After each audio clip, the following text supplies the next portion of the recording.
حضور کعبہ حاضر ہے، حرم کی خاک پر سر ہے۔ خانہ کعبہ میں اس وقت جو ہے نا لوگ کوئی طواف کر رہا ہے، کوئی کیا کر رہا ہے، وہاں پر جو لوگ حاضر ہیں ان کی کیفیت ذرا آپ تھوڑا سا تصور لے کر آئیں، انشاءاللہ اللہ کرے گا آئندہ سال ہمیں بھی حاضری نصیب ہوگی۔ تو برادر اعلیٰ حضرت جب حج پر گئے تو اس وقت انہوں نے یہ کلام لکھا، کہتے ہیں حضور کعبہ حاضر ہے، حرم کی خاک پر سر ہے، حضور کعبہ حاضر ہے، حرم کی خاک پر سر ہے، بڑی سرکار میں پہنچے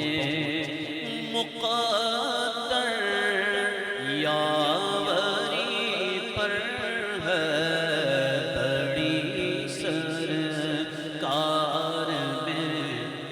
پہنچے اور نہ ہم آنے کے لائق تھے، نہ مقابل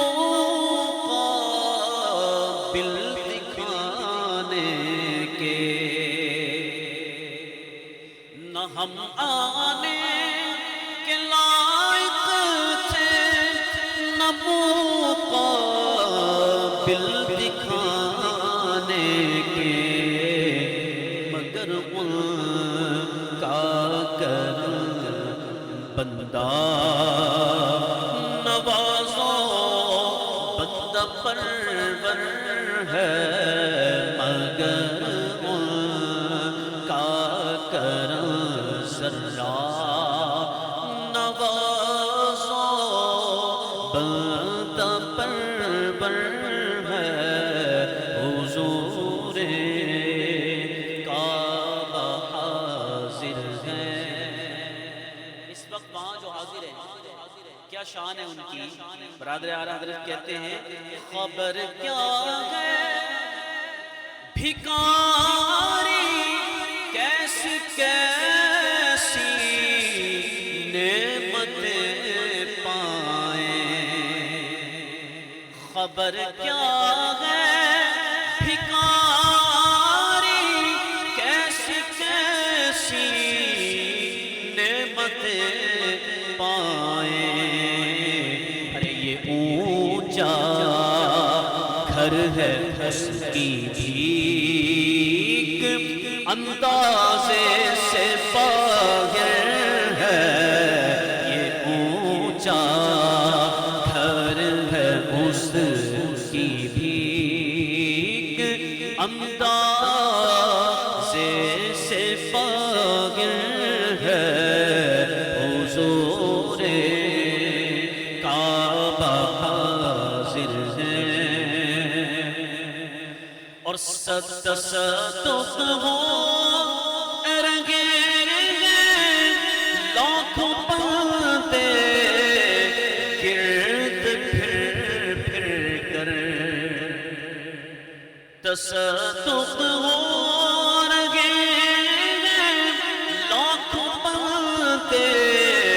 گرد پھر کر، ارے طواف خانہ کعبہ عجب دلچسپ منظر ہے، طواف خانہ کعبہ عجب دلچسپ منظر ہے، حضور کعبہ حاضر ہے اور خدا کی شان یہ لب اور بوسہ سنگ اسود کا خدا کی شان یہ لب اور بوسہ سنگ اسود کا ہمارا منہ اور اس قابل عطائے رب اکبر ہے ہمارا منہ اور اس قابل عطائے رب اکبر ہے حضور کعبہ حاضر ہے۔ خانہ کعبہ پر پہلی نظر مشکل ہے اور مدینے پہ آخری، گنبد خضرا پہ آخری نظر۔ جب جیسے ہی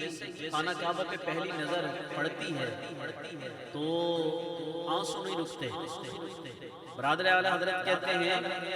کہ جو ہیبت سے رکے مجرم تو رحمت نے کہا بڑھ کر، جو ہیبت سے رکے مجرم تو رحمت نے کہا بڑھ کر، ارے چلے آؤ چلے آؤ یہ گھر رحمان کا گھر ہے، چلے آؤ چلے آؤ یہ گھر رحمان کا گھر ہے،